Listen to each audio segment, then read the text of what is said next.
bienvenidos para los que son nuevos en este ciclo. Seguimos con el ciclo de conservación, el ciclo de charlas que estamos organizando desde el área de biología, ¿no? En este contexto de que no podemos realizar las charlas o eventos eventuales que hacemos presencialmente. Así que bueno, en el día de hoy estamos con Adrián Chiavini, es un investigador principal de CONICET, profesor de la Universidad de Tierra del Fuego y investigador del Wildlife Conservation Society. Va a dar una charla titulada Invasiones biológicas, las amenazas inadvertidas, para abordar un poco los temas que son las especies exóticas e invasoras y cómo están afectando, ¿no? en lo que es la provincia de Tierra del Fuego. Perdón. Así que, bueno, Adrián, te invito a que enciendas la cámara o compartas la pantalla y cuando gustes arrancar a exponer. Bueno, buenas tardes, gracias por la invitación y bueno, desde acá de Ushuaia los saludo y sin más prolegómenos vamos a comenzar con la charla.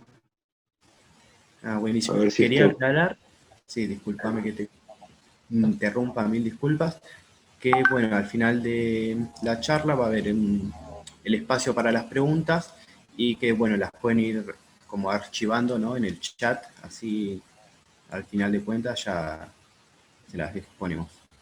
Gracias. Bueno, antes que nada les pido disculpas, pero me van a traer un envío en cualquier momento, voy a tener que desaparecer por unos segundos, porque digamos, tengo que ir salir a buscar algo que me traen y fue imposible moverlo. Así que quiero ver cómo hacer para controlar esto. A ver. Ahí va.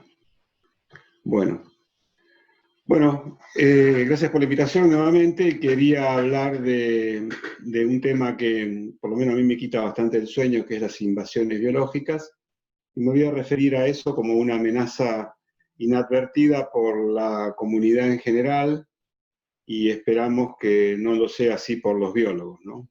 Porque ahí es donde tenemos esperanza de poder atacar este problema creciente que representa una de las principales amenazas que tiene la biodiversidad hoy en día en el mundo entero. ¿Por qué esto no obedece? Ahí va. Entonces voy a referirme a por qué creo que es una amenaza inadvertida. Voy a tratar de clarificar el concepto de especies exóticas invasoras. Clarificar también que exótico no quiere decir que una especie sea invasora en sí misma. ¿Cuáles son en general los impactos de estas especies exóticas invasoras? ¿Qué sucede en las islas? El caso particular de la Isla Grande de Tierra del Fuego, que es donde yo vivo y trabajo, y algunos ejemplos de manejo de especies exóticas invasoras.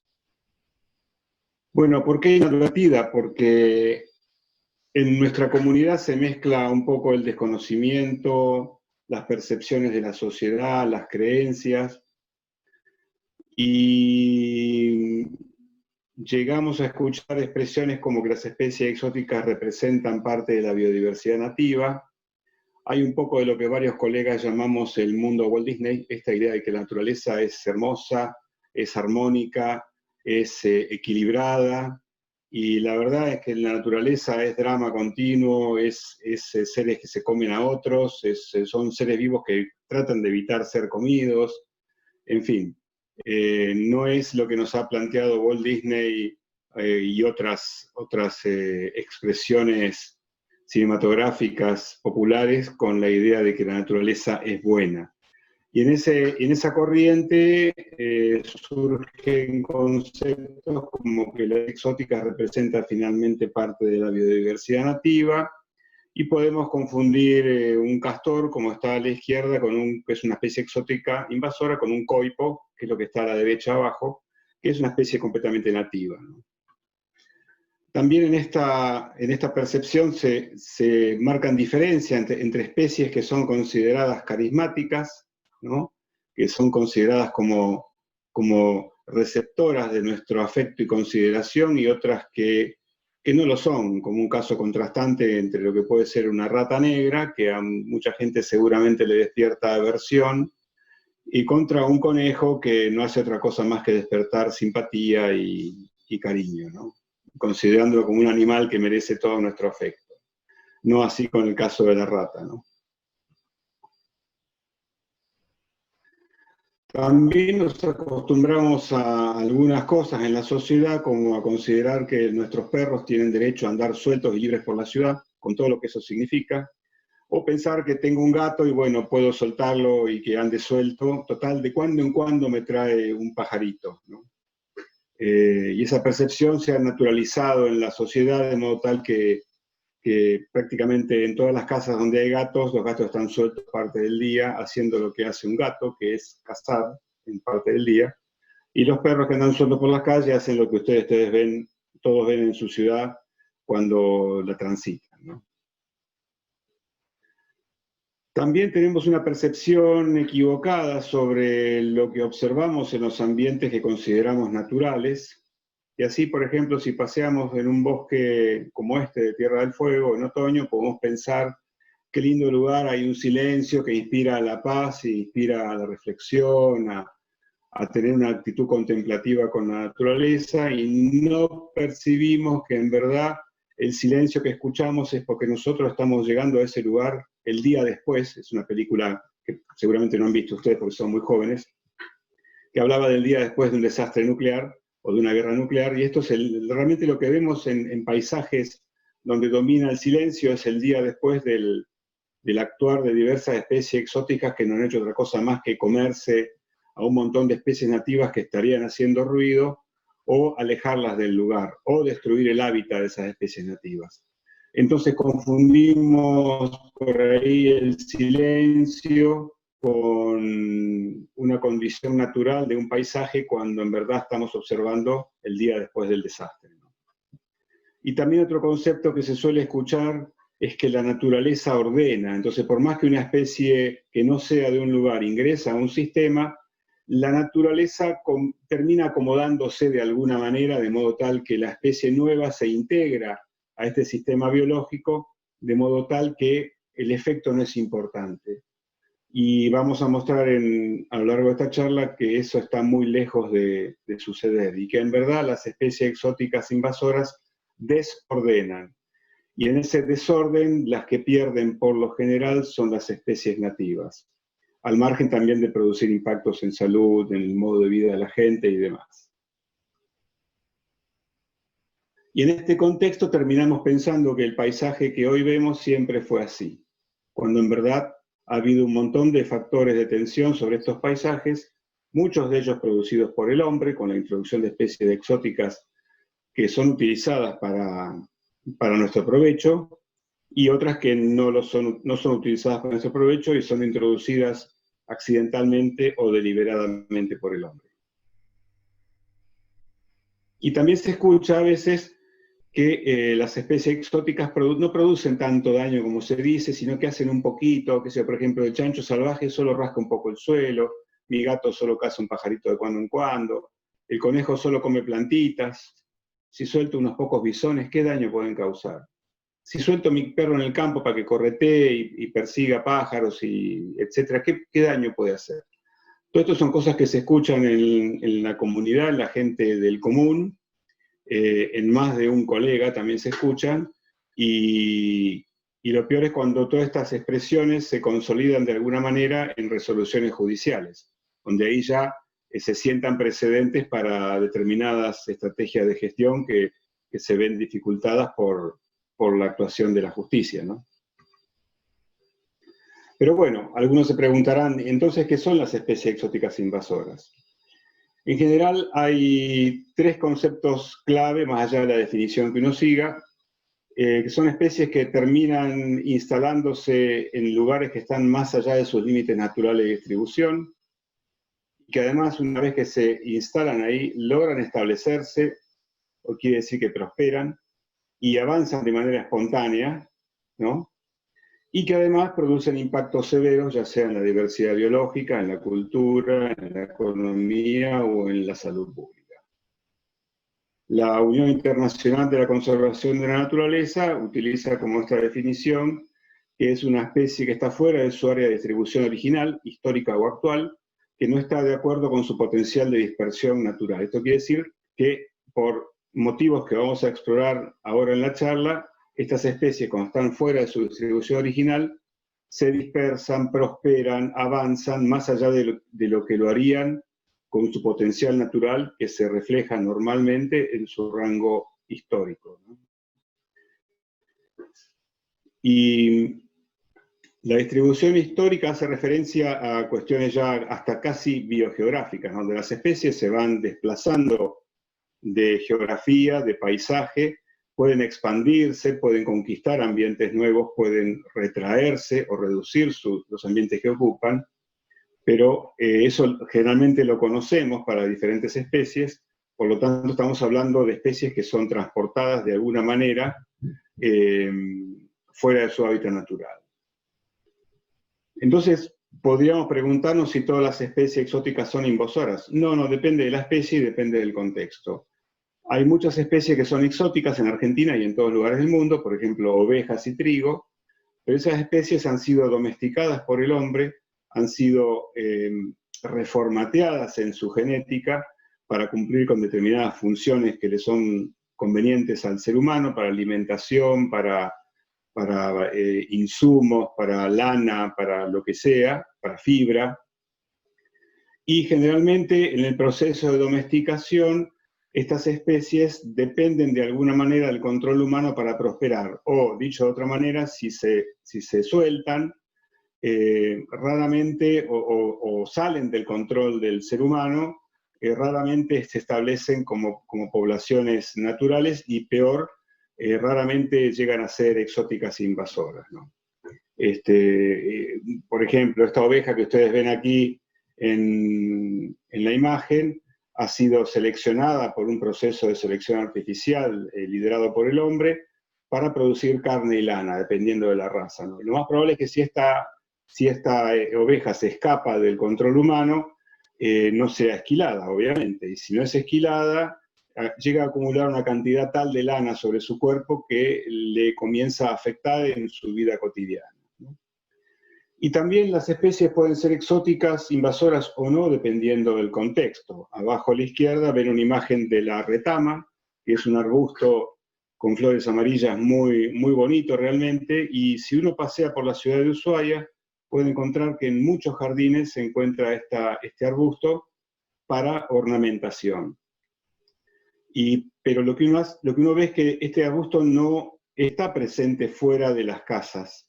No es que se ha escapado de las casas y uno lo encuentra en baldíos o en banquinas de caminos. Ahora, si yo me desplazo 2.000 kilómetros y algo al norte y voy a Bariloche, voy a ver los costados de los caminos tapizados con arbustos de retama, de modo tal que se convierte en una especie invasora. Ahí es una especie exótica y ahora invasora, porque produce no solo desplazamiento de otras especies vegetales, sino también aumenta el riesgo de incendios, ¿no? Porque es una especie altamente inflamable, y además representa refugio para roedores, algunos de ellos que son portadores del hantavirus. Entonces, una especie que en un lugar como Tierra del Fuego es simplemente un arbusto que se encuentra en jardines y no se escapa, entre comillas, en un lugar como Bariloche representa realmente una especie exótica invasora. Pero ¿qué hace una especie exótica invasora? Y para esto tenemos que explorar algunos aspectos de las estrategias de la historia de vida. Como ustedes saben, los seres vivos presentan entre el nacimiento y la muerte, o entre la germinación y la muerte, si uno habla de plantas o de cualquier ser vivo, una fase juvenil dominada por el crecimiento, por la incorporación de biomasa, por crecimiento y cambio en forma, una fase reproductiva donde los organismos dejan descendencia, y una fase posreproductiva donde los organismos no se reproducen más hasta la muerte debido a la senescencia. Muchas especies se reproducen hasta la muerte, por lo tanto no existiría la fase posreproductiva. Y en estas características de la historia de vida hay muchos rasgos contrastantes entre diferentes especies y entre grupos de especies, como la forma del crecimiento, cuán rápido o cuál es el tamaño final al que acceden, cuál es el cambio de forma de un individuo de una especie a lo largo de su vida, como podemos hablar rápidamente, como por ejemplo en mariposas, que pasan por un estadio de larva, de pupa, y finalmente emergen como un imago o adulto. La dispersión de las especies, que es el momento en que unas especies se trasladan de un lugar a otro hasta instalarse y reproducirse. ¿Cuál es el momento de la reproducción? No solamente en términos de en qué momento de un periodo anual lo hace, sino en qué momento de la vida y por cuánto tiempo de un ciclo vital lo realizan, en la reproducción o el dejar descendencia. ¿Cuál es el tamaño al nacimiento o germinación de los individuos de una especie? ¿Cuál es el número y tamaño de las crías? Y cuál es la edad de la muerte. O sea, todos estos rasgos que se llaman de la historia de vida pueden definir en cómo una especie puede actuar como invasora o no. Por ejemplo, Grimm estableció el famoso triángulo de las características de la estrategia de vida de las plantas, apelando a cómo las especies resisten el estrés, ¿no? O resisten el disturbio. El estrés es una condición a la cual está sometida continuamente una especie, como puede ser heladas, ciclos de temperaturas altas o bajas, sequías, mientras que el disturbio es algo más ocasional, como puede ser un deslizamiento en una ladera, la pérdida de ramas por viento o tormentas, etcétera, ¿no? Y obviamente las especies que están adaptadas a una alta intensidad de disturbio y a una baja intensidad de estrés son aquellas especies que se llaman las de la estrategia ruderal o de maleza, ¿sí? Que son especies que están beneficiadas y seleccionadas por sitios donde se producen continuamente situaciones de disturbio, ¿no? Que favorecen la instalación de estas plantas que tienen una adaptación elevada a desarrollarse en ese contexto. Como puede ser, por ejemplo, la construcción de un camino que remueve tierra y genera condiciones de suelo desnudo, para la cual las plantas que están viviendo naturalmente en ese lugar no están adaptadas, porque no es normal que en ese lugar aparezca una zona de suelo desnudo. Sin embargo, hay malezas que están adaptadas a aprovechar estas situaciones de disturbio. Y en ese sentido, el disturbio facilita la instalación de varias especies exóticas invasoras. Este es, por ejemplo, la velocilla o Hieracium pilosella, que está presente en las estepas frías de Santa Cruz y Tierra del Fuego, y aprovecha cualquier situación de disturbio, como la generada por los caminos de exploración petrolera, que lo que hacen es producir grandes trayectorias de suelo desnudo, que obviamente es aprovechado por estas especies. Hay diversas condiciones que hacen que una especie sea invasora, como el transporte y la dispersión. Hoy en día las especies invasoras viajan esencialmente en barco, principalmente en barco, pero también en avión. El establecimiento, por más que una especie llegue a un lugar, puede no prosperar, ¿no? Ustedes son muy jóvenes, pero nunca habrán visto el dibujo animado que está ahí, que era Chili Willy, que era un pingüino viviendo en el Ártico, cosa totalmente inverosímil. Yo cuando era chico no lo sabía y me encantaba Chili Willy. Pero si algunos llevaran un pingüino al hemisferio norte y lo soltara en el polo norte, ese pingüino sobreviviría tanto como lo que tardara un oso polar en encontrárselo y comérselo. Entonces, por más que llegue deliberadamente o accidentalmente a ese lugar, una especie puede no poder establecerse por las condiciones de ese sitio. Y por supuesto la persistencia y la propagación. Como ustedes sabrán, los pinos presentan potencialidades invasoras muy elevadas y de hecho en varios lugares del mundo, inclusive en Argentina, representan un problema porque las plantaciones de pino no están controladas fuera de las plantaciones de pino, por lo tanto los propágulos de los pinos que salen de las plantaciones terminan invadiendo terrenos vecinos. Y eso por supuesto se da en zonas como Nueva Zelanda, en la Sierra de la Ventana, en la provincia de Buenos Aires. Ahora, acá en Tierra del Fuego se han plantado pinos muchas veces y no han prosperado. Realmente no prosperan del modo análogo a lo que sucede con las retamas. Y cuando Leonardo DiCaprio vino acá a filmar una película, tenían que mostrar pinos, porque ellos debían mostrar la transición entre unas escenas filmadas en el hemisferio norte, donde había pinos, con escenas filmadas acá en el sur en invierno, donde había lengas que no tenían hojas. Por lo tanto, había que mostrar una transición. Bueno, terminaron yendo a buscar unos pinos que encontraron en una estancia y trasplantándolos, como ustedes ven ahí en la imagen, como la única alternativa, porque los pinos les va mal acá. Hay muchos pinos en la ciudad, en los alrededores, pero realmente los pinos no prosperan, sobreviven, pero no prosperan, ni mucho menos invaden, como el caso de la retama. Bueno, ¿y cuáles son los impactos de las especies exóticas invasoras? Estos impactos, disculpen, son difíciles de evaluar, generalmente presentan incertidumbres y retrasos, y además impregnan o perfunden en los ecosistemas a diferentes niveles. Acá hay diferentes ejemplos de especies exóticas. La referencia está ahí abajo en la imagen. Yo después les paso el PDF de esta presentación, así lo pueden distribuir. Y si no, van a buscar la referencia de este artículo, donde está bien explicado cuáles son los diferentes ejemplos de efectos producidos tanto por herbívoros como por predadores, ¿no? Y lo que son menos conspicuos, como los impactos que se denominan subterráneos, ¿no? Como por ejemplo hongos patogénicos que afectan raíces, gusanos, ¿no? Bivalvos invasores, que no los vemos porque viven bajo el agua y pensamos que no pasa nada. En fin, diferentes efectos que están más fuera de la vista normal nuestra, en contraposición a los efectos que podemos observar en predadores o herbívoros de mayor tamaño, ¿no?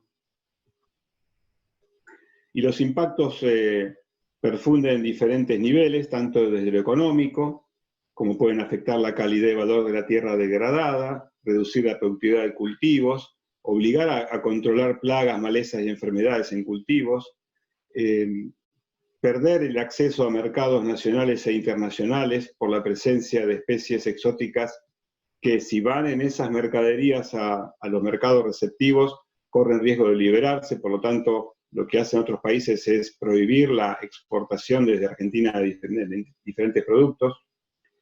El ganado se puede ver forzado a usar tierras de pastoreo menos óptimas.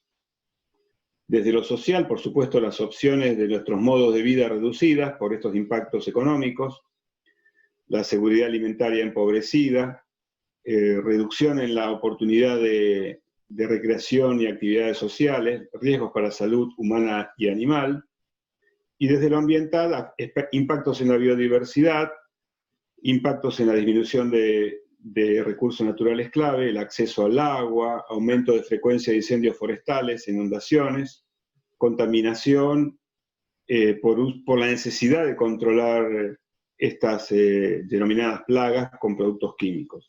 Como ustedes ven, hay impactos directos e indirectos diversos, ¿no? ¿Cuáles son las hipótesis biológicas que están vinculadas a las invasiones biológicas?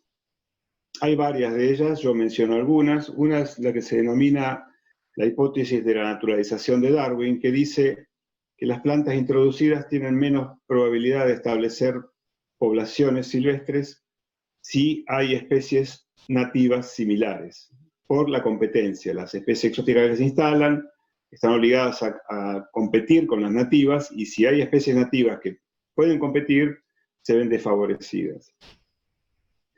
Otra hipótesis es la de resistencia biológica, que dice que en ambientes diversos, donde hay muchas especies, estos ambientes van a ser más resistentes a las especies invasoras que los ambientes menos diversos. Otra hipótesis es la del arma novedosa, ¿no? Que dice que algunas especies de plantas invasoras obtienen ventajas sobre las plantas nativas al tener productos químicos alelopáticos, de defensa o antimicrobianos. Otra habla de la habilidad competitiva que está incrementada, que refiere a que sin predación nativa, las plantas introducidas pueden reasignar recursos de defensa al crecimiento y desarrollo, evolucionando de esta manera para producir más biomasa y descendientes.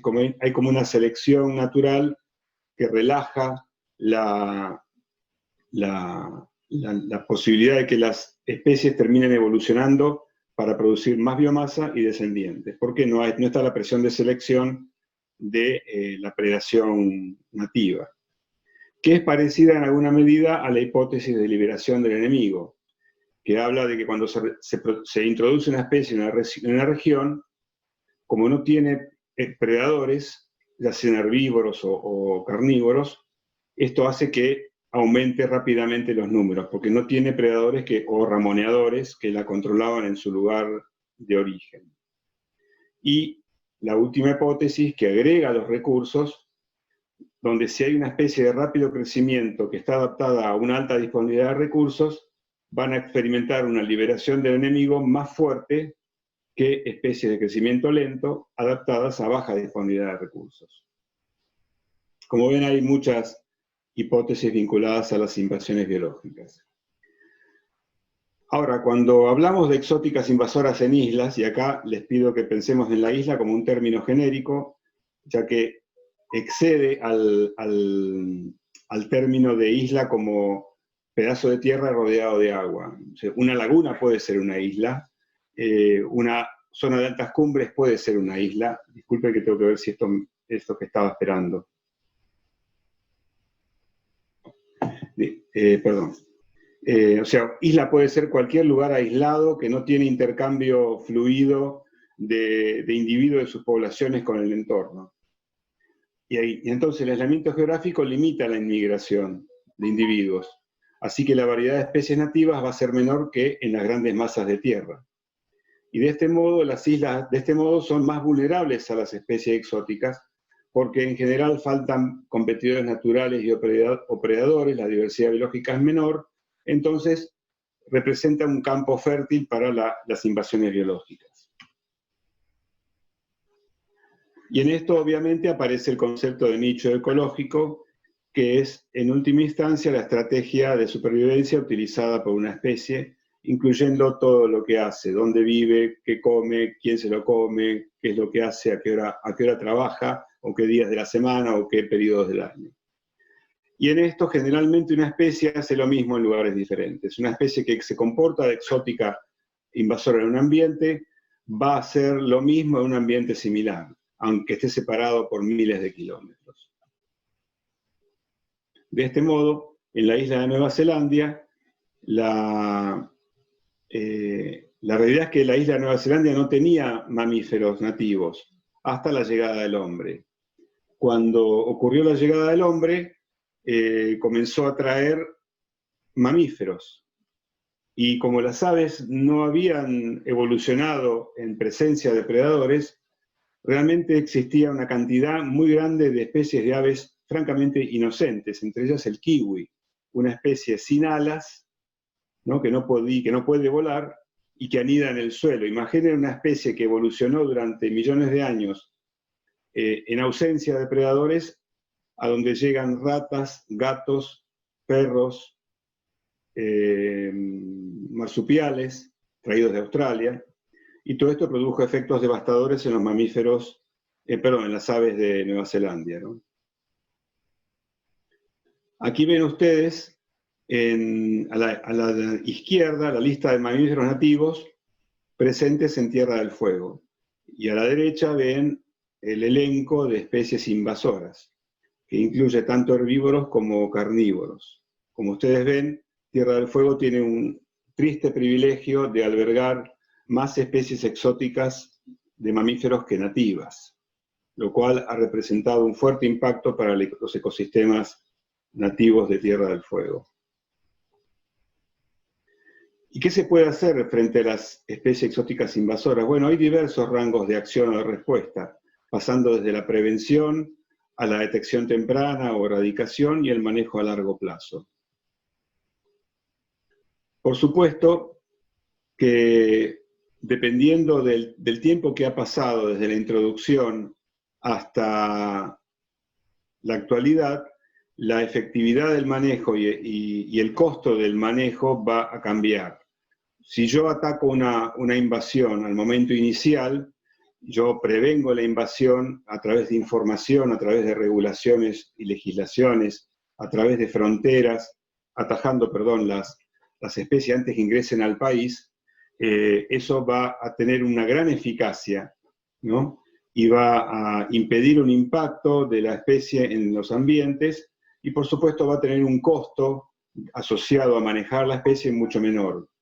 Si yo, por el contrario, no pude evitar que la especie se presente, voy a tener que ser capaz de detectarla tempranamente antes que se escape. Y entonces para eso necesito ser capaz de interceptarla, de monitorearla y de removerla temprana, antes que se escape. Porque ya si no, el impacto va a ser mayor y el costo de manejarla. Y por supuesto, cuando yo llegué tarde, como sociedad, y ya la especie se instaló, voy a tener que pensar si soy capaz de erradicarla, si puedo contenerla o puedo manejarla. Argentina actualmente está desarrollando un proyecto financiado por el Fondo Ambiental Global, que está siendo implementado por el Ministerio de Ambiente, perdón, que tiene ese nombre, Estrategia Nacional sobre Especies Exóticas Invasoras, y que está intentando instalar en la agenda política el desarrollo de una estrategia a nivel país para lidiar con las especies exóticas y que contemple diversos componentes como los que mencionaba recién. Para eso, entre otras cosas, trabajó con 7 especies exóticas, trabajando en proyectos piloto, actuando sobre diferentes componentes. Por ejemplo, previniendo la expansión de una alga invasora, actuando sobre las cuestiones de comunicación en el caso de la ardilla, trabajando en estrategias de control como el caso del tamarisco en Mendoza y en el caso del caracol gigante africano, en fin. Eligieron diferentes especies con el objetivo de trabajar sobre diferentes dificultades asociadas al manejo de las especies exóticas. ¿Qué pasa con la estrategia de prevención? La estrategia de prevención puede tener varios componentes.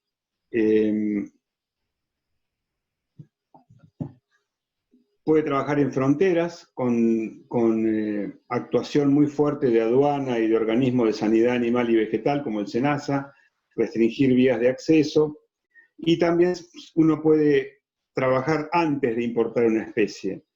Si viene un productor y dice yo quiero importar tal especie vegetal, entonces lo que hace el sistema es determinar qué especie vegetal quiere importar el productor interesado, y analizar cuál es el riesgo de invasión.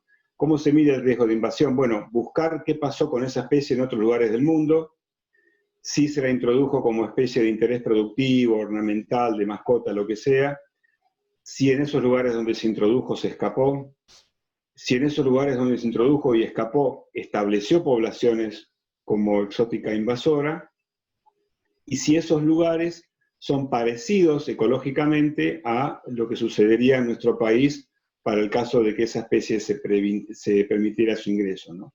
Entonces, si uno analiza una especie que llena todos los casilleros, puede decirle al productor, esta especie no puede ingresar al país porque es de un altísimo riesgo en el caso de que se escape. Y por supuesto la prevención termina siendo la opción más eficiente en términos de inversión-beneficio, porque uno ataja a las especies o bien antes que sean importadas o bien en la puerta de ingreso al país. Cuando uno ya no pudo evitar que la especie ingrese, a pesar de todo, lo importante es poder lograr la detección temprana y la remoción. Y acá es importante destacar la respuesta rápida versus la dilación. En Europa y California, el alga invasora del Pacífico, que se llama Caulerpa taxifolia, se detectó rápidamente, ¿no? Ahora bien, en California se montó un esfuerzo de erradicación muy rápido dentro de los 6 meses de su descubrimiento, porque se sabía que tenía impacto esta especie, y entonces en 2 años se la erradicó a un costo de $7 millones, un costo elevado, ¿no? Mientras tanto, en el Mediterráneo se tardó en tomar la decisión, y cuando la decisión se fue a tomar ya era muy tarde para erradicarla. Por lo tanto, la especie ahora está ocupando extensas zonas de España, Francia, Mónaco, Italia, Croacia, Túnez. Y obviamente ya no se puede erradicar con la tecnología actual, porque estamos hablando de los fondos marinos de varios países. Si se hubiera tomado el temperamento similar al de California en su momento, se hubiera ahorrado mucho dinero, porque ahora erradicarla sería costosísimo. La contención intenta trabajar en limitar la expansión geográfica. O sea, yo no puedo evitar que la especie se instale, pero puedo contenerla, puedo limitar el daño a un sector geográfico determinado. Y requiere desarrollar barreras físicas o barreras de dispersión, como puede ser una barrera de trampeo, reducir la potencialidad reproductiva, y esto es particularmente importante para especies de alta fecundidad y movilidad que dispersen rápidamente con tiempo de generación corto, ¿no?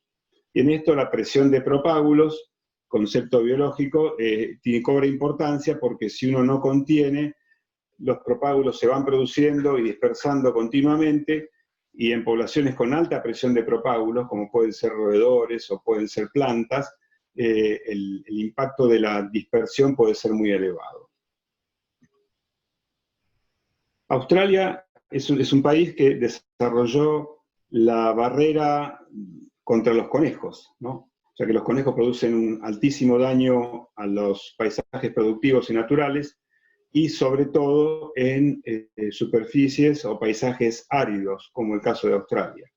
Es una barrera de 3.200 kilómetros de largo, que ha demostrado ser bastante efectiva, a pesar de que necesita reparaciones, pero ustedes podrán pensar en la cantidad de kilómetros, 3.200 kilómetros, es como ir de Buenos Aires a Ushuaia, imaginen ustedes, por tierra, de barrera de alambrado, ¿no? Y esta barrera tiene estas trampas donde el conejo entra y queda atrapado ahí dentro, no puede salir, para ir removiéndolos ocasionalmente. Es una cosa que ha demostrado ser efectivo, ¿no? Otra estrategia de contención se da, como por ejemplo en el alga Didimo geminata, el moco de roca, que está invadiendo cursos de agua patagónicos. Esta alga tapiza los fondos de los ríos de montaña y produce una alteración mecánica y física muy fuerte en los fondos de los cursos de agua dulce. Por lo tanto, afecta a toda la biodiversidad en fondos de estos cursos de agua rápidos patagónicos, que no está adaptada a coexistir con esta especie de alga que tapiza literalmente todo. Entonces la estrategia pasa por evitar que se siga dispersando a nuevos cursos de agua. O sea, no podemos controlar lo que ya pasó en los cursos contaminados, pero podemos intentar evitar que colonice nuevos cursos de agua. Y eso se hace a través de la educación de la gente que utiliza los cursos de agua para navegar, para recrear, para pescar, de modo tal de no ir llevando equipos o botes o autos de un sitio a otro para evitar la dispersión del alga. Ya cuando pasamos a estrategia de control, el ejemplo que podemos mencionar es nuevamente el de Hieracium pilosella, donde se ha sugerido una estrategia de control basada en aplicar herbicidas selectivos o además fertilizar con nitrógeno y fósforo, sumando una veda transitoria en el ramoneo con ovejas, lo que reduce la extensión de la planta, ¿no? Porque el ramoneo con ovejas obviamente ataca a las plantas más palatables, las reduce en superficie, y eso favorece la dispersión de pilosella.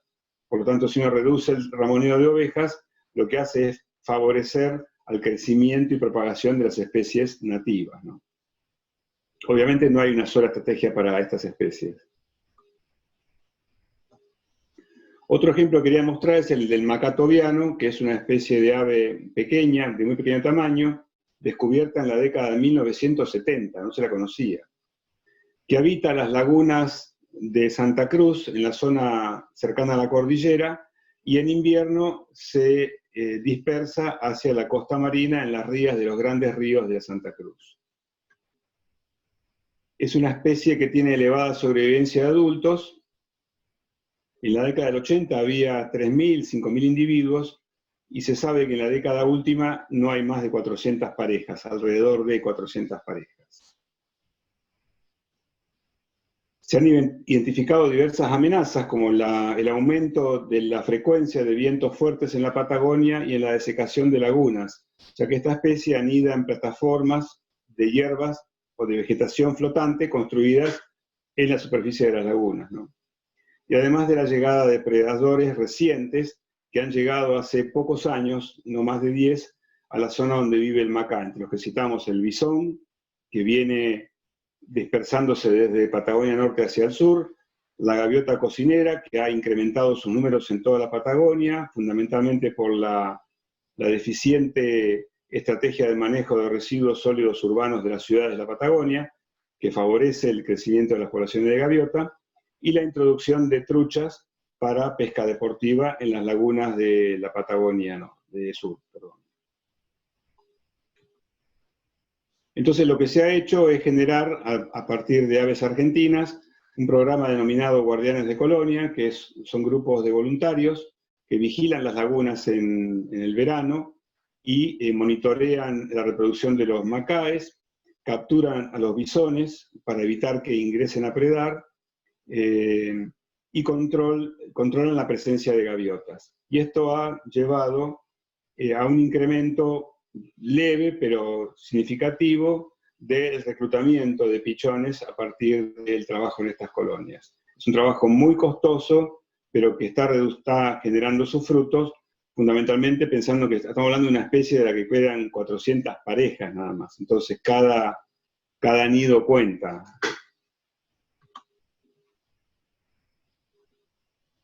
Y no todo es éxito, también podemos contar historias de fracasos, como el caso del conejo en Tierra del Fuego, que fue introducido por navegantes a finales del siglo XIX, cuando los europeos navegaban por todo el mundo llevando sus barcos. Cuando encontraban una isla deshabitada, dejaban conejos, cabras, ovejas, porque decían, yo acá vuelvo dentro de un año, dentro de 2 años, y si vuelvo y encuentro estos bichos voy a tener carne, proteína animal. Ya que el problema esencial de estos viajes tan largos era aprovisionarse de proteína animal fresca, ¿no? Y también el conejo fue introducido en la década del 30 en Chile para generar una industria de carne y cuero, ¿no? Al inicio se lo ve como una fuente de alimento razonable, pero a partir de la altísima reproducción que tiene el conejo, se comenzaron a producir impactos como el consumo de la vegetación, la destrucción del suelo, el daño químico por defecaciones, la afectación de extensas zonas de pastizales utilizadas para la ganadería, y esto provocó que se tratara de introducir al zorro gris patagónico, que era originario del continente patagónico, pero no estaba presente en Tierra del Fuego, como un predador importado. En Tierra del Fuego existía el zorro colorado, pero la expansión de la actividad ganadera de finales del siglo XIX y principios del siglo XX había hecho que el zorro colorado se retrajera muchísimo hacia la zona de la cordillera fueguina. Entonces, como no estaba en la zona de la estepa, se trajo zorro gris de la Patagonia. El zorro gris cazó a los conejos más tontos y no a los más vivos, por lo tanto, el conejo siguió reproduciéndose y el zorro gris comenzó a transformarse en una especie exótica invasora que también terminó afectando a especies nativas, que es lo que hace hoy en día. Y luego en la década del 50 se inocula la mixomatosis, que es un virus natural de Sudamérica, que produce daños en la piel, ceguera, fatiga y la muerte a los 14 días. Y esto fue una estrategia útil porque terminó reduciendo mucho la población del conejo a mediados de la década de 1980. Y hoy el conejo se encuentra presente en la Isla Grande de Tierra del Fuego en 3 núcleos de población. Uno que está en la zona del Parque Nacional Tierra del Fuego, en cercano límite con Chile, otro en la península de Ushuaia, donde está la ciudad de Ushuaia, el aeropuerto de la ciudad, y un pequeño núcleo en una isla que está ubicada en la bahía de Ushuaia. Por lo tanto, consideramos que hay que intervenir hoy para poder erradicar al conejo de estos núcleos y terminar definitivamente con el riesgo de invasión. La verdad es que hoy el conejo está contenido porque la ciudad creció muchísimo en los últimos 30 años y por lo que probablemente esté pasando es que el conejo no se escapa de la ciudad porque está controlado por los perros sueltos que hay en la ciudad, paradójicamente, ¿no? Pero si de otro modo el conejo hubiera escapado probablemente de la ciudad de Ushuaia. Y finalmente, para referirme a la erradicación, existen varios principios biológicos ligados a la erradicación, donde lo que importa realmente es que no quede ningún individuo. Uno está acostumbrado a que, si uno se refiere a controlar una población, uno se refiere a bajar los números de una población de una especie exótica invasora hasta los niveles que yo me establezca o hasta los niveles de daño que yo permita o con los cuales yo pueda sobrevivir. Pero en la erradicación lo que importa es que no quede ningún individuo. Para eso la tasa de remoción tiene que superar la tasa de reclutamiento. Yo tengo que ser capaz de poner a todos los individuos en riesgo con mis herramientas. No debe haber inmigración ni cría durante los tiempos que yo estoy llevando adelante las operaciones. Y no puede haber impacto en especies o comunidades de valor. Y por supuesto las técnicas tienen que ser socialmente aceptables y ambientalmente aceptables, ¿no? Hay diversos principios o atributos ligados a una erradicación efectiva, y lo que tratan es de reducir la educación o la selección, entendido esto como la posibilidad que las especies que son objeto de la erradicación aprendan a evitar las herramientas, ¿no? O no sean seleccionadas por las herramientas. Si yo voy a pescar una especie exótica en un lago y utilizo una red de tamaño de malla muy grande, se me van a escapar un montón. Por lo tanto, estoy seleccionando de alguna manera a los individuos más grandes y dejo a los más chicos. Si yo voy a tratar de erradicar una población de chanchos salvajes en un sitio y entro con un rifle disparando, lo más probable es que yo pueda matar un grupo inicial de chanchos, pero los que están más lejos se dan cuenta que algo sucede y entonces comienzan a ser menos vulnerables a mis herramientas. Y por supuesto, en el ámbito de la incertidumbre, de estar seguro si yo erradiqué o no, tengo que ser capaz de medir lo que estoy haciendo y de analizarlo. Y ahí es donde entra también la biología como una disciplina que puede aportar muchísimo. Lo que sucede también es que la erradicación de especies exóticas bien establecidas puede causar sorpresas, ¿no? Por ejemplo, cuando en Nueva Zelanda se comenzó a erradicar a los gatos domésticos asilvestrados, con el objetivo de mejorar el estado de conservación, lo que se vio es que había un incremento de las ratas, que afectaban ahora a las aves, ¿no? Esto se denomina liberación del mesopredador. Cuando yo saco al predador de la rata, que era el gato, la rata se libera y ese mesopredador, o sea, un predador de tamaño pequeño, se ve favorecido porque le saqué la presión del predador. Así que estos efectos ecosistémicos hay que poder evaluarlos, ¿no? Y en este trabajo de Zabaleta, que recomiendo su lectura, refiere acerca de los efectos de intervenir en diferentes partes de un ecosistema, ¿no? Así que recomiendo su lectura. Por ejemplo, acá, si yo en este sistema donde tengo 3 predadores, 3 consumidores primarios y especie de plantas, yo remuevo a este predador, lo que va a pasar es que estos 2 predadores van a verse favorecidos porque hay menos competencia.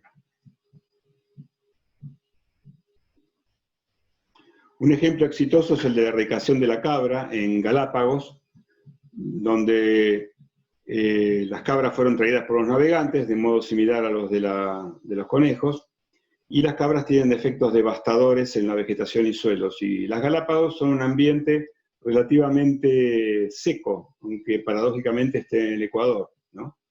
Así que lo que se vio es un terrible impacto de la cabra en vegetación y suelos. Aquí abajo a la izquierda ven el antes y el después, y también a la derecha, 2 imágenes contrastantes, cómo estaba una isla en el 77, en el volcán Alcedo, y cómo estaba en el 97, luego de la erupción de las cabras. Fíjense ustedes, la fotografía sacada en el mismo lugar, prácticamente diezmado y desaparecido toda la vegetación autóctona. Entonces lo que se organizó en las Galápagos fue una campaña fuerte de erradicación de cabras, cazándolas desde helicópteros, y luego a través del conocimiento de la biología social de la especie, se utilizaron lo que se denomina animales judas para encontrar a los últimos individuos, ya que lo más difícil es encontrar a las últimas cabras, ¿no? Porque obviamente las cabras comienzan a prosperar y se encuentran unas con otras, y si uno deja unas cabras, lo que sucede es que se siguen reproduciendo. Entonces se le colocaban collares con radiotransmisores a estas cabras, y lo que sucedía era que las cabras que no habían sido detectadas terminaban asociándose con estas cabras con collares. Y entonces de esa manera lograban encontrar a las últimas cabras, hasta que no quedaban más cabras que las que tenían transmisores radiales, ¿no?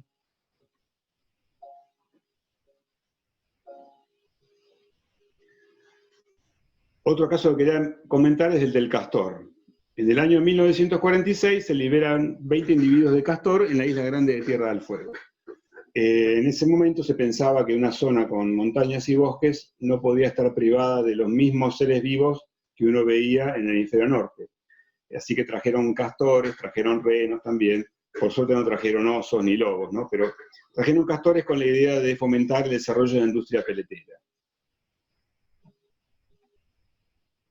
Esta es la foto del día cero, donde se aterrizó un hidroavión proveniente de Canadá con jaulas con los castores que fueron liberados en el lago Fagnano. Hay un video que muestra, un documental que muestra todo el proceso de liberación. Bueno, el castor encontró mucho hábitat para vivir, muchos árboles para cortar, ausencia de depredadores, poca gente viviendo, no había cazadores, de modo tal que en unos 50 años se desparramó por toda la Tierra del Fuego, e inclusive en la década del 94 se lo detectó en la península Brunswick. Esto es continente sudamericano, o sea, había cruzado el estrecho de Magallanes.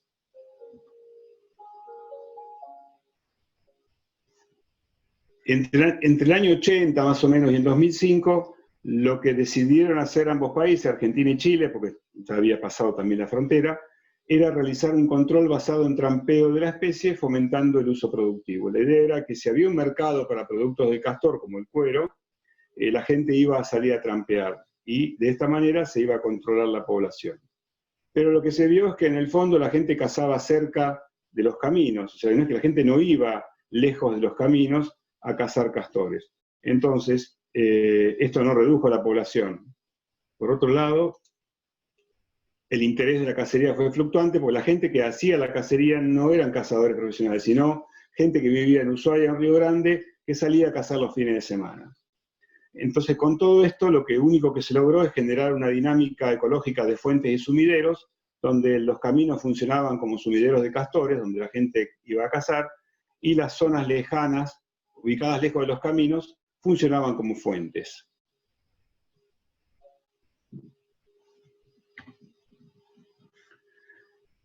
Bueno, identificado el riesgo claro de dispersión por Sudamérica, Argentina y Chile se pusieron de acuerdo en el año 2008 para tratar de avanzar en la erradicación como una manera de eliminar el riesgo definitivo de la invasión del castor hacia toda Sudamérica.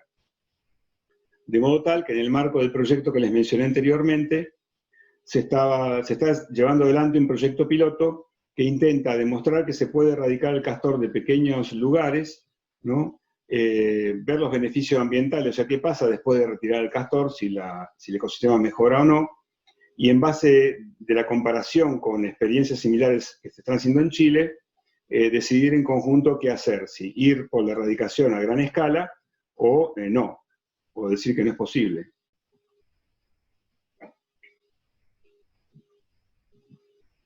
Y otro caso que quiero comentar, que es mucho más difícil, es el caso del perro silvestrado en Tierra del Fuego, ¿no? Que ya hablando en términos más generales, donde no hay una estrategia de acción clara, en este caso como en el de los otros, ¿no? Sabemos que el perro doméstico representa el carnívoro más abundante del planeta. Se estima que hay alrededor de 1.000 millones de perros domésticos en el mundo, el 60% de los cuales se ubica en ámbitos rurales, o sea, fuera de las ciudades. ¿Qué es un perro silvestrado? Es un perro que no necesita del hombre para alimentarse o reproducirse, o sea que consigue su sustento de manera independiente del hombre y que puede reproducirse sin el hombre, ¿no? Estas fotos son de nuestros estudios con cámaras trampa ubicadas en diferentes lugares de Tierra del Fuego y son perros asilvestrados. Como ustedes ven, diversidad de formas, tamaños y colores. Durante la década del 2000 se ve que aumenta el impacto del perro asilvestrado en la producción animal, porque los perros asilvestrados atacan al ganado, a veces para comer, la mayor parte de las veces no. Y esto está derivado de las malas prácticas de tenencia de las mascotas en las ciudades, que produce una creciente presencia de perros en las calles, los que terminan en el ámbito rural, ¿no? Porque salen de las ciudades. Y en el fondo, el perro asilvestrado es un predador ordinario. Tengan en cuenta que el perro doméstico es un lobo deconstruido, ¿no? De modo tal que ha sido seleccionado en forma artificial por el hombre para transformarse en lo que es hoy en día. Originalmente, el origen del perro doméstico está basado esencialmente en un perro de trabajo, ya sea de guardián o de trabajo. Solamente en los últimos 200 años, por así decir, 150 años, mejor dicho, aparecen la mayor parte de las razas de perros que conocemos hoy en día, que no tienen otra función más que la cuestión ornamental. Pero el origen del perro real es un perro de trabajo, ¿no? Ya sea para arriar ganado, para cuidar ganado, o para ser guardián, digamos. No estaban desarrollados para ser mascotas. Entonces, en ese proceso de construcción del lobo, han quedado lo que varios colegas llamamos como rutinas de programación, ¿no? O como chips, remanentes de comportamientos que eran muy útiles en la vida silvestre del lobo original, pero que en la vida del perro doméstico no tienen ninguna función y tampoco han sufrido un proceso de selección natural que hubiera hecho que fuera conveniente perder esos comportamientos. Un comportamiento clásico que ustedes van a interpretar es el de perseguir autos. Todos vemos perros que corren autos. Bueno, ¿por qué corren autos? Sí, porque es un comportamiento que ha quedado impreso en la genética del perro de correr las cosas que corren, porque las cosas que corren generalmente escapan de uno y si corren es porque son alimento, ¿no? Eso es lo que hacía el lobo, perseguir a las presas. Y estos comportamientos han quedado. Entonces, en ese proceso de deconstrucción del lobo, el perro asilvestrado termina corriendo al ganado, no para matarlo, sino para respondiendo al estímulo del ganado que huye, y termina de esa manera atacándolo, mordiéndolo en la parte de las tripas o el ano, provocando que el ganado termine en un arroyo ahogado o enterrado en un barrial, en fin. O sea, no es un comportamiento de predación, sino que es algo que parecería más vinculado al patoterismo o al juego o al entrenamiento, pónganle el nombre que quieran. Aunque se sabe que en el mundo al perro silvestrado no le va bien en general, porque es mucho más difícil la vida, en parte consecuencia de todo esto que estoy mencionando antes, o sea, es un predador ordinario, por lo tanto no le puede ir tan bien como a un predador similar en tamaño y conformación de carnívoro. Recibe un subsidio constante de las ciudades, por lo tanto, se agregan nuevos perros a estas manadas de perros asilvestrados, a lo que se agrega también la reproducción propia en el campo. Por lo tanto, ya el perro asilvestrado no depende del hombre para la reproducción. Y por supuesto, el perro asilvestrado preda sobre huevos y pichones de ave que anidan en el suelo, acosan a guanacos, incluyendo chulengos, tienen relaciones que no conocemos todavía con el zorro colorado nativo, que pueden ser de competencia, pueden ser de comensalismo, de exclusión, y es un vector y reservorio de zoonosis que afectan a la fauna nativa y a la producción, ¿no? Porque como animal doméstico también son capaces de transmitir y portar enfermedades nocivas para otros animales silvestres y para nosotros. Acá ven un perro no supervisado persiguiendo a un monumento natural, a un huemul, en el Chaltén. esto ocurre todo el tiempo en todas las zonas periurbanas y más allá también. Probablemente esto haya terminado con el perro cansado, ¿no? Pero esto puede afectar a la reproducción. Y esto es una imagen de una película, Al fin del mundo, en la localidad de Tolwyn, donde los perros están acosando a un guanaco, lo han mordido en el muslo, en la zona del ano, que son zonas vulnerables. Y esto también ocurre todo el tiempo en el ámbito silvestre, solo que no lo vemos, y porque no lo vemos pensamos que no sucede.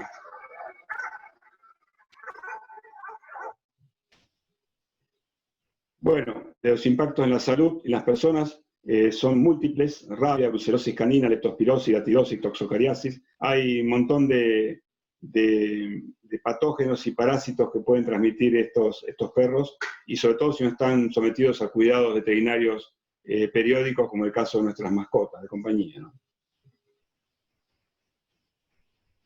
Y para que tengan ustedes una idea, acá ven el mapa de Tierra del Fuego, en la parte argentina, qué establecimientos tenían perros asilvestrados en la década del 90, cuántos en el año 95, cuántos en el año 2000, cuántos en el año 2005, en el año 2010, en el 2014.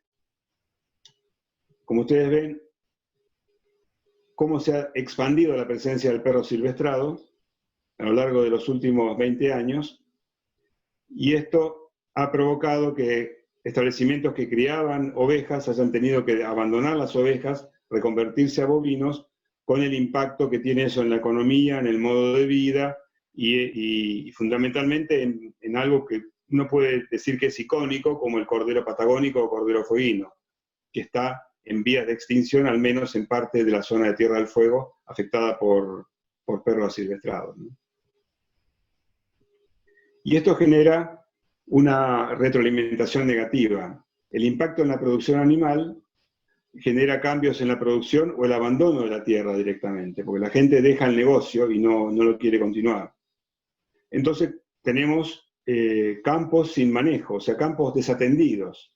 Y estos campos sin manejo terminan siendo refugios o reservorios de perros asilvestrados, que obviamente atacan a la biodiversidad nativa, pero también van a atacar a los campos vecinos que están tratando de manejar el problema.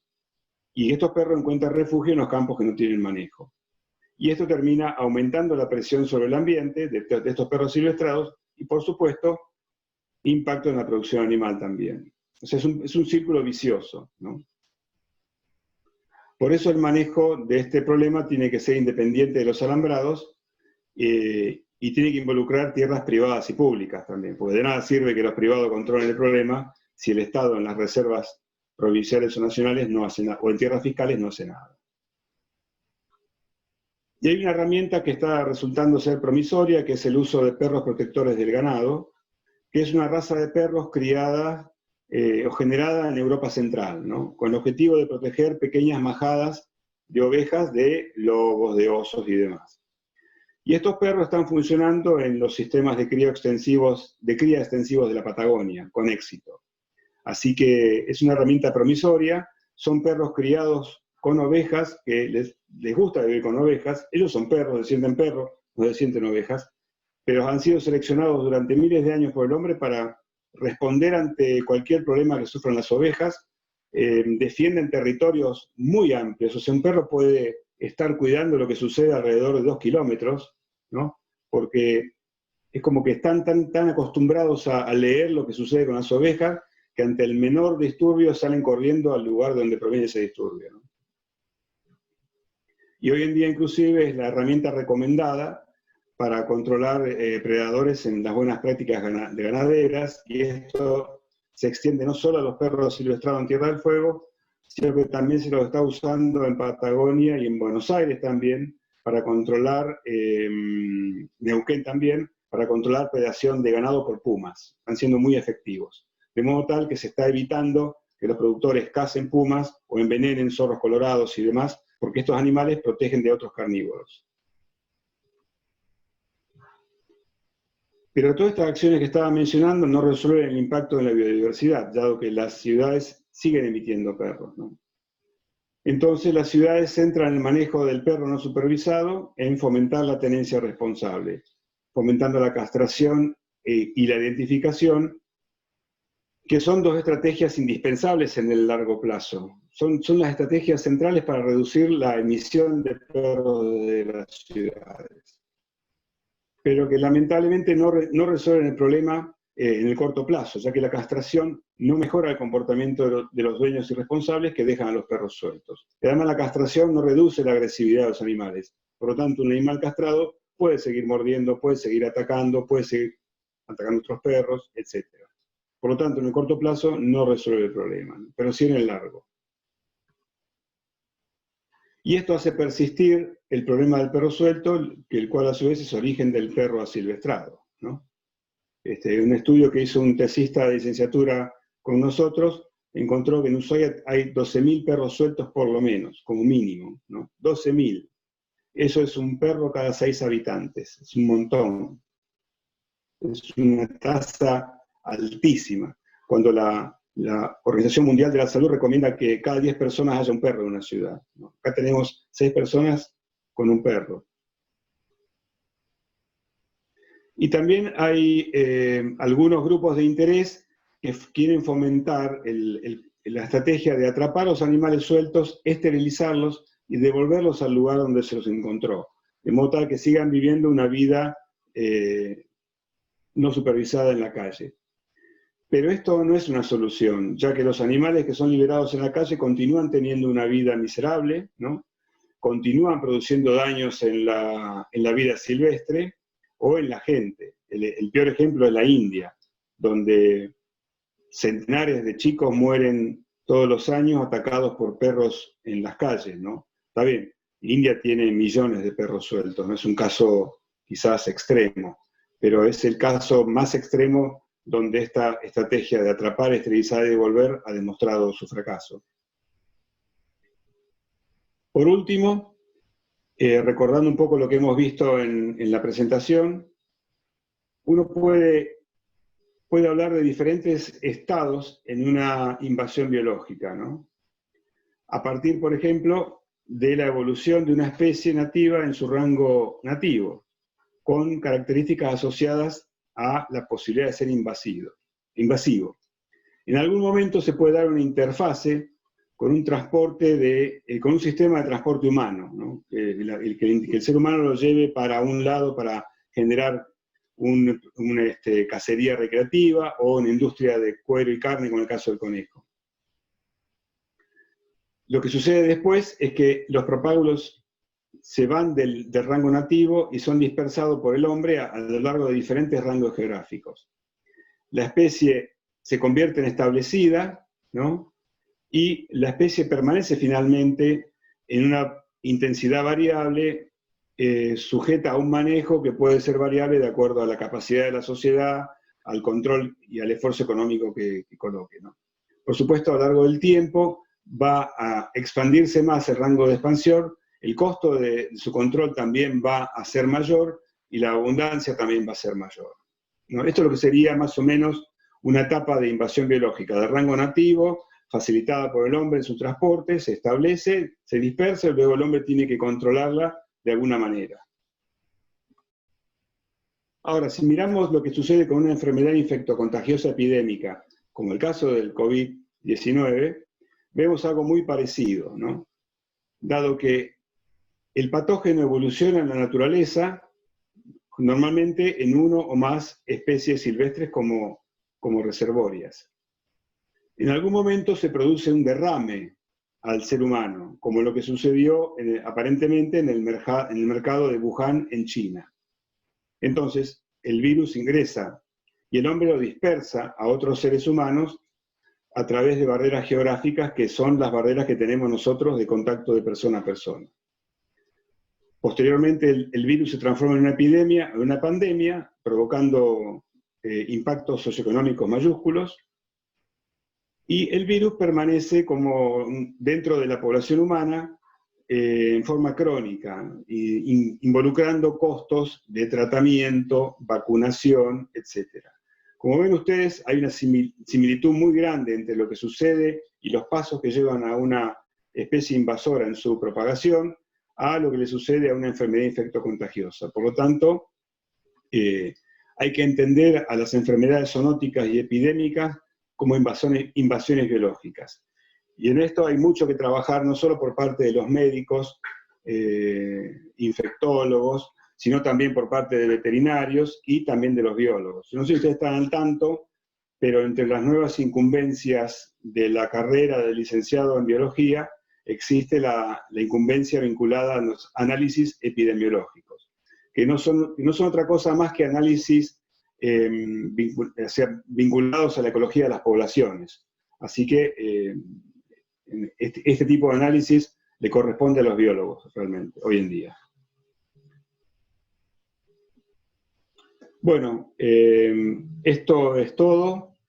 Termino con este paisaje de nuevo, que es la desembocadura del río Ébano en Tierra del Fuego, un paisaje que uno puede pensar que es el silencio, que es la paz, que representa naturaleza pura, y en verdad no lo es así. Es una naturaleza impactada por la presencia de muchas especies exóticas, como algunas de las que les he mostrado en la presentación. Así que nuevamente les agradezco y bueno, si hay preguntas, dudas, a disposición.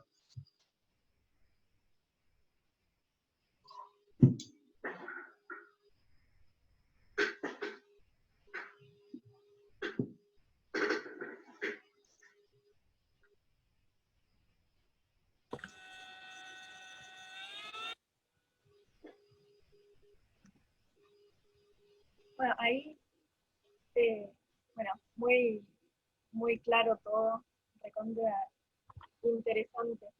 Y ahí durante la charla fueron haciendo como algunos comentarios por el chat. Si quieren puedo pasar a leerlos. A ver dónde estaban. Ahí, porque hay algunos compañeros y compañeras que tuvieron que retirarse, pero bueno, dejaron mensajes. Bien. Ahí, Si quieren leo las preguntas y voy contestando. dale. ¿Qué estrategia implementan en Tierra del Fuego para intentar erradicadas exóticas? Bueno, lo que les conté antes, que era este proyecto piloto de erradicación de castor, que consistió en tomar 7 áreas pequeñas de la provincia y erradicar los castores de esas áreas pequeñas para demostrar primero si era posible, porque si no se puede hacer en pequeño, no se puede hacer en grande. Y segundo, para poner a prueba la capacidad de la sociedad en todo sentido, no solo de los cazadores, sino también de la administración pública, de esta estrategia de erradicar, cuando uno toma un cazador que está acostumbrado a cazar para rendimiento, hacerlo cazar para erradicación no es fácil, porque el cazador que está acostumbrado a cazar por rendimiento quiere rendimiento, obviamente, quiere cazar muchos individuos. Cuando empieza a cazar pocos, porque ya sacó mucho, dice, no, acá no hay más, me voy a otro lado. Cuando en verdad lo que tiene que hacer es quedarse y sacar los últimos, ¿no? Bueno, todo eso se suponía que a partir del año 2018 la provincia tenía que tomarlo. O sea, yo estuve a cargo de eso durante el año 17 y parte del 18, y después de eso la provincia tenía que tomarlo, y la provincia no lo tomó. La verdad que lo dejó caer, así que ahora tenemos que ver cómo termina Chile su proyecto espejo, porque la idea es sentarse y decir, bueno, ¿en qué nos fue bien, en qué nos fue mal? Siendo honesto, ¿no? Como esto que les acabo de contar. La verdad que el apoyo político es esencial, y si se cae el apoyo político, se cae todo. Y a partir de ahí ver si realmente podemos ir por la erradicación del castor o hay que pensar en otra estrategia más cercana al control. Bueno, Juan Cruz dice, los perros entran al campo de familia, no comen los animales, entran, muerden y se van. Y sí, sí. Agustina Lunati dice, la domesticación de especies es una invasión exótica importante. ¿No hay medidas claras para controlar estas especies? Bueno, el proceso de domesticación de especies para provecho del hombre puede o no generar especies exóticas. Como decía, por ejemplo, los pinos en grandes paisajes de Argentina son exóticos. En otros no. Si uno puede controlar esas expansiones, puede evitar que se escapen, digamos, no hay ningún problema. Ahora, si uno no puede controlar esos escapes, lo que termina sucediendo es que el costo de tratar esa invasión termina recayendo en el resto de la sociedad. O sea, yo puedo ser alguien que trae pino, los planto, controlo lo que pasa en mi campo, pero si se me escapan y van a otro lugar y no me preocupo de eso y no me hago responsable, el costo de controlar eso termina recayendo en el resto de la sociedad, ¿no? Pero la domesticación de especies es algo que hacemos desde que aprendimos que cultivar es negocio, o sea, negocio en el buen sentido de la palabra, ¿no? Cultivar nos permitía dejar de ir como nómades buscando alimento por todos lados, y lo mismo con los animales, que si los teníamos confinados y los criábamos, teníamos que dejar de salir corriendo a perseguirlos por ahí a cazarlos, ¿no? Así que es algo que hemos hecho desde que somos seres humanos. A ver. Bueno, gracias. ¿Qué estrategias de control se pueden implementar en caso de plantas exóticas invasoras ya establecidas? ¿Qué opinás del uso del fuego como método de control? Bueno, dos preguntas. Caso de plantas exóticas invasoras establecidas. Dependiendo, las herramientas son específicas para cada especie, ¿no? Y para cada contexto geográfico, social y económico. ¿Qué quiero decir con esto? Hay plantas exóticas invasoras que se pueden controlar con un enemigo biológico. Por ejemplo, hay un cactus que fue introducido en Australia con el objetivo de generar un pigmento, ¿no?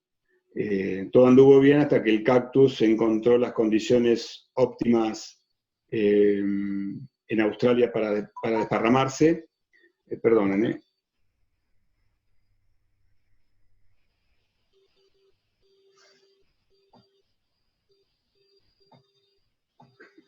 lo que estaba esperando justo. Y lo que se hizo fue introducir una polilla, tan solo una polilla. Y esa polilla resultó exitosa en erradicar ese cactus de Australia, de modo tal que se le hizo un monumento. Es el único insecto que tiene un monumento en el planeta. Es un monumento que está en una localidad de Australia. Y tiene un museo también, toda la historia de la introducción, del daño que produjo, porque aparte era un cactus que tapizaba todo, o sea, era una cosa desastrosa. Y imagínense un cactus, ¿quién se lo come? Es pocas especies, ¿no? Adaptadas a comer cactus. Entonces es posible controlar especies. También los camalotes se han controlado con gorgojos, por ejemplo, en algunos lugares. O sea que es posible. Y también se puede controlar químicamente, como el caso que les mencionaba de la velocilla.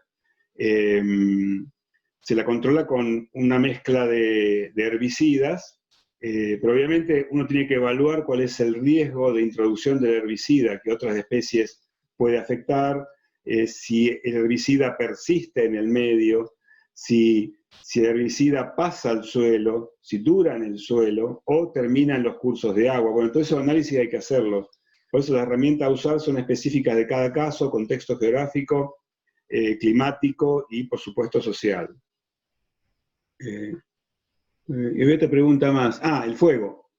El fuego, y sí, el fuego es una estrategia de control. Lo que pasa es que los ecosistemas naturalmente están adaptados a sufrir fuegos, ¿no? Lo que pasa es que son fuegos que depende del tipo de fuego, pueden afectar o no mayormente al resto de la biodiversidad. Hay fuegos que pasan rápido y no dañan el suelo, como otros fuegos que tardan mucho más en desparramarse y sí producen daño en la matriz orgánica del suelo, que es el sostén de la vida que vive encima del suelo, ¿no? Pero el fuego puede ser una estrategia de control. Lo que pasa es que tener mucho cuidado también de dónde se lo usa y cómo se lo usa. Yo no usaría fuego acá en Tierra del Fuego, en zonas que hay vientos de 80 kilómetros por hora, porque yo no puedo controlarlo. Ahora, si yo puedo estar en un lugar donde tengo acceso a agua, no hay vientos fuertes naturalmente, y puedo proyectar ese trabajo de una manera cuidada y controlada, bueno, puedo pensarlo como estrategia de control. Acá en el chat no veo más preguntas. No sé si hay otra pregunta que tengan. ¿Comentario? Sí, yo capaz quería como preguntar, capaz como nada que ver, pero si vos, digamos, como biólogo en algún momento te encontraste como que es difícil transmitirle esta información a las personas, erradicación de especies concretamente, porque capaz son especies como simpáticas, así como es el conejo o el castor, y por ahí es como, bueno, te da lástima matarlos, o sea, o cómo juega eso de que las especies sean lindas a la hora de tener que erradicarlas. Es una de las principales dificultades.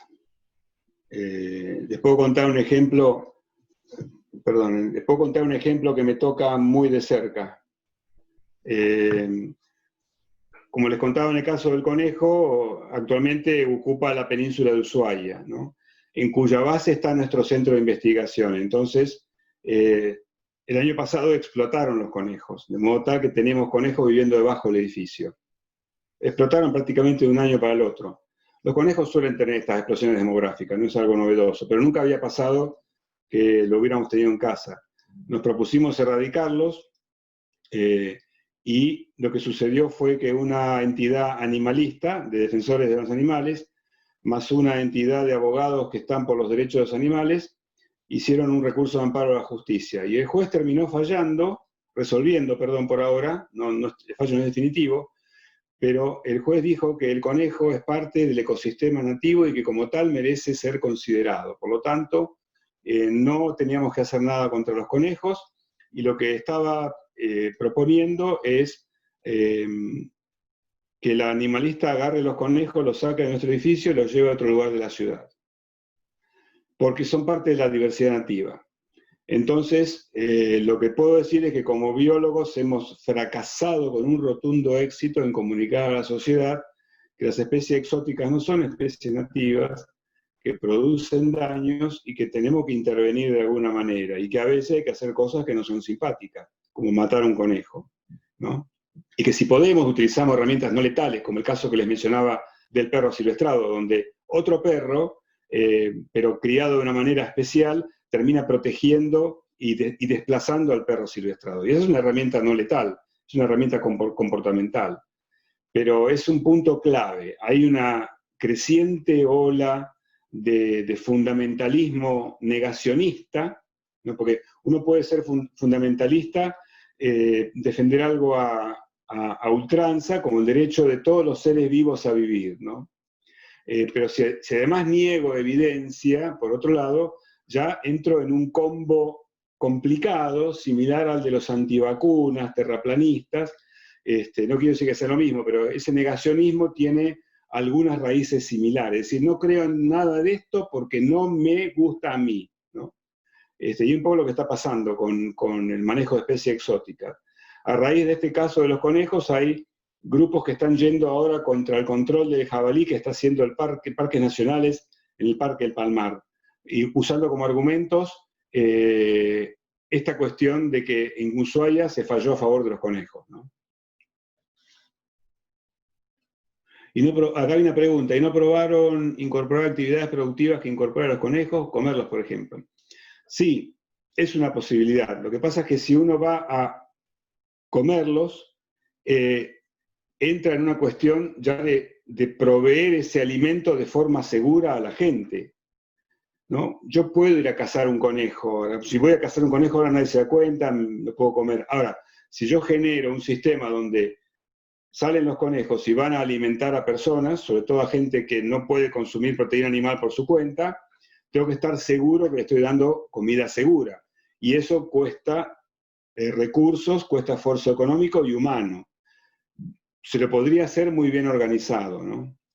Pero hay otro riesgo. Si yo quiero erradicar al conejo, si le doy valor de alimento, por ejemplo, siempre va a haber gente que diga, esto es un valor, ¿por qué no va a haber más mañana? Erradicarlo significa que no haya más. Por lo tanto, va a haber gente que saque conejos y se los lleve a un lugar para criarlos. Eso tiene que estar hecho con mucho cuidado, porque el riesgo de tener el tiro por la culata es muy elevado, cuando uno le da valor a una especie que no debería haber más en el fondo, ¿no? No sé si soy claro.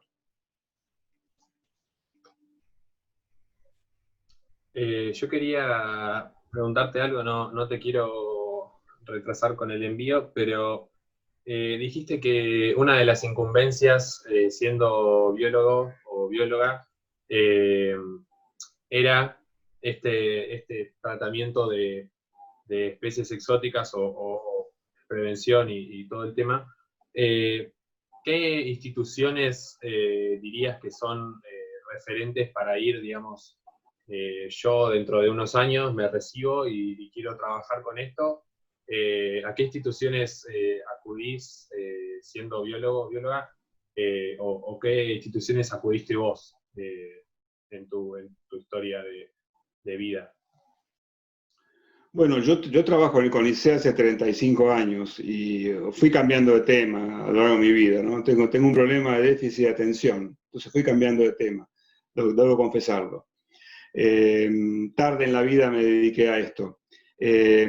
Ahora, depende del rol que uno quiera cumplir. Si como biólogo uno quiere trabajar en investigación, probablemente el destino sea CONICET y o alguna universidad, ¿no? Porque están muy unidas hoy en día.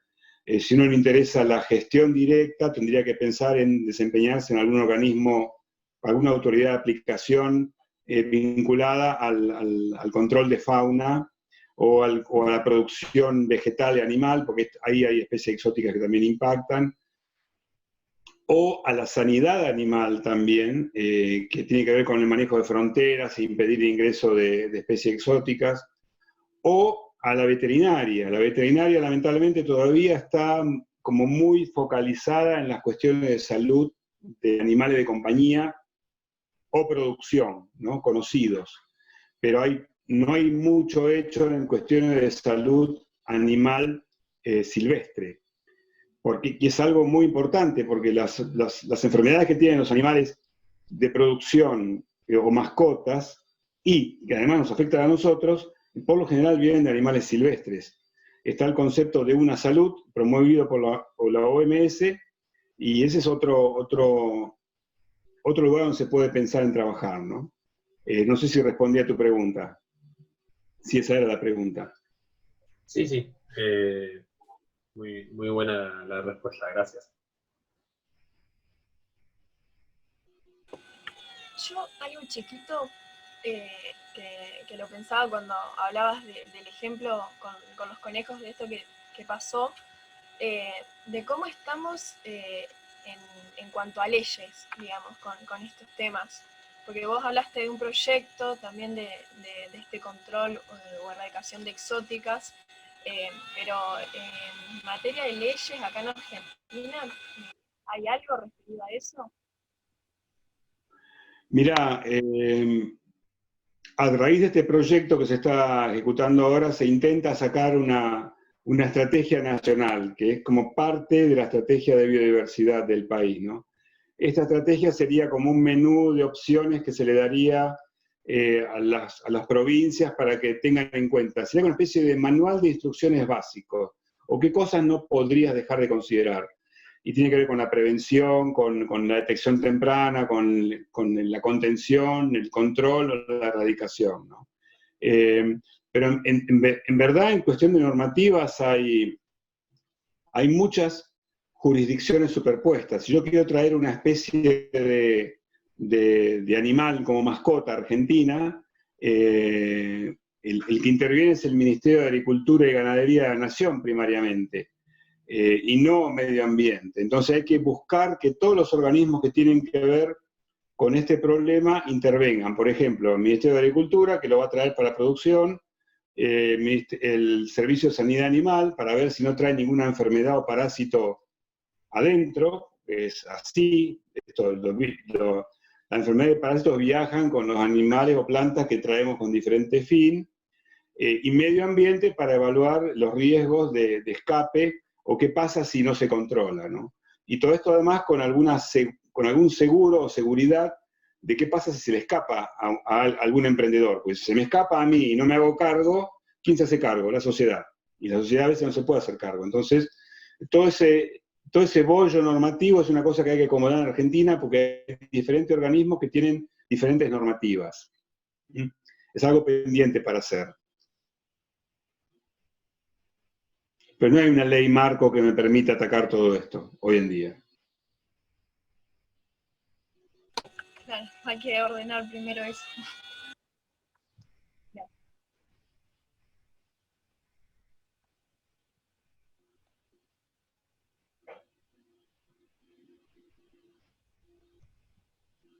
¿Alguna pregunta más?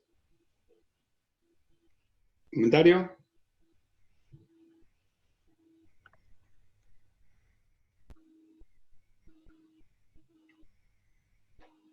Bueno, parece que no. Bueno, sí, no, me parece. No, bueno, si no hay ninguna otra pregunta, podemos ir cerrando.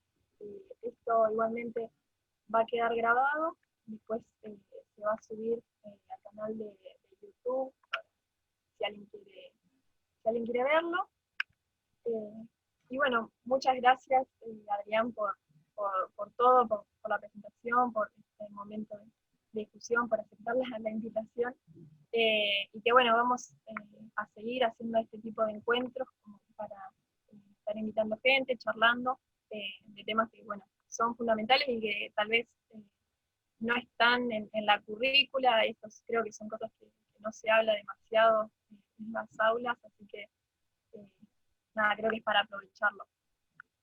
Y bueno, gracias a quienes se sumaron también. Bueno, gracias por la oportunidad de compartir con ustedes esto. Espero que se dediquen algunos de ustedes a este tema en el día de mañana.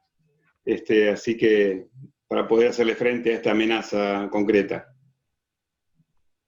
Sí, tal cual. Creo que a varios nos interesa la conservación y creo que no se puede hablar de conservación sin tener en cuenta estas cosas. Bueno, gracias. Bueno, muchas gracias. Yo me despido. Dale. Bueno, gracias, muy buena la charla.